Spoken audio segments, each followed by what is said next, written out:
Oh, we don't get many visitors, so when we do, we're all so thrilled.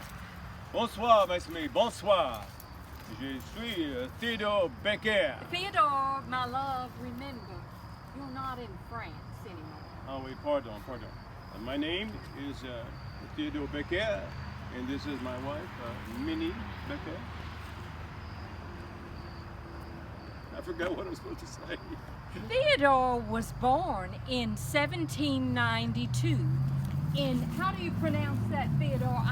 Nancy France, the year of our Lord is 1792. The very year our great Commonwealth joined the Union to become the 15th state. It really was a good year, Theodore. You know, you have interrupted me, probably rightly so, in my entire life. Why don't you tell the story? Thank you, Theodore. I would adore to tell the Becker story. You see, I'm so very proud of my husband, Theodore Becker. He was a soldier of Napoleon, don't you know? And he joined the service as a very young man. He was 14 years old, and he served until 1815, when he was captured by the British. I still shudder thinking about my poor beloved Theodore in shackles as a prisoner of war. It was June 15, 1815, at Waterloo, when the British captured Theodore Becker, and they transported him as a prisoner of war to Canada. Now, after the war, you know, France had changed so much, and of course Napoleon was no longer the leader. So my Theodore made the decision to journey south to Kentucky, where he made his way to Russellville, which was a wonderful, prosperous, and growing community. And it was here that he decided to make his home. Theodore and I are very proud of the Becker legacy in the early years of Kentucky.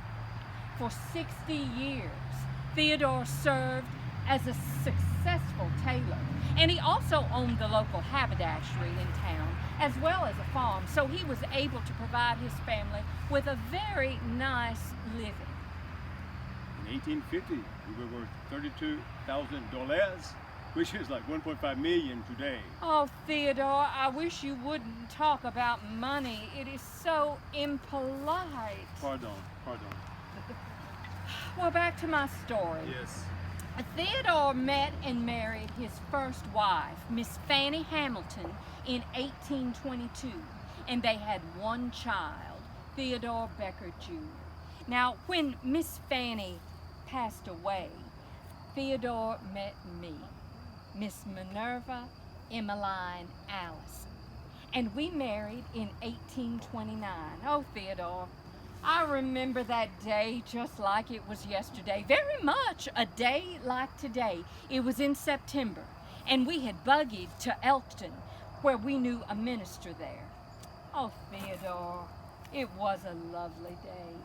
Do you realize that as of this year, we have been married 192 years? That is a long time, dead or alive. Oh, such a long time to be married to one man. But nevertheless, we had a beautiful life together. We had 4 children, 2 girls and 2 boys. And they really were precious, weren't they, Theodore? They were, but I must close down your story at this point. Must we, Theodore? Yes. My darling wife died when she was 47 years old. 47. And I died 8 years later. And we all have our stories to tell.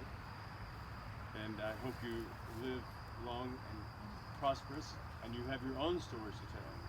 But on that note, we will bid you adieu. Enjoy your visit to Maple Grove. Excellent.